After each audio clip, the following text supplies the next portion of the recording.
Welcome to the Tech Egg. Don't get scrambled. Enjoy the video.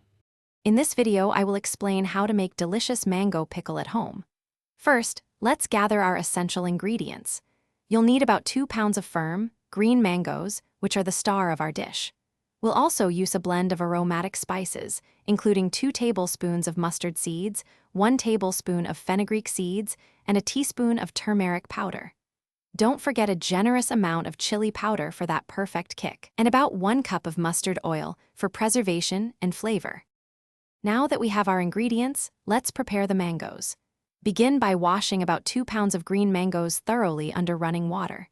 It's crucial to dry them completely to avoid any moisture that could spoil the pickle. Next, carefully cut the mangoes into uniform 1-inch pieces, discarding the pits. You can leave the skin on for extra texture.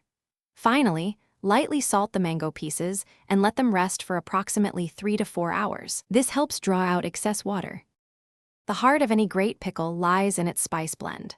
First, gently roast about 2 tablespoons of mustard seeds and 1 tablespoon of fenugreek seeds in a dry pan until they become fragrant, which usually takes about 2 minutes. Grind these roasted spices into a coarse powder. In a separate pan, heat 1 cup of mustard oil until it just begins to smoke, then turn off the heat and let it cool completely. This step is vital for flavor and preservation. Combine the ground spices with 2 tablespoons of chili powder, 1 teaspoon of turmeric, and a pinch of salt.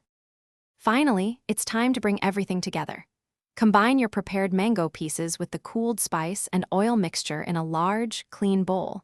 Mix everything thoroughly, ensuring every mango piece is well coated with the aromatic spices. This even coating is key for consistent flavor. Transfer the pickle into clean, sterilized glass jars, pressing down gently to remove any air pockets. Seal the jars tightly and store them in a cool, dark place for at least 2 to 3 weeks, allowing the flavors to meld beautifully. Thanks for watching. Consider subscribing if I helped unscramble your problems.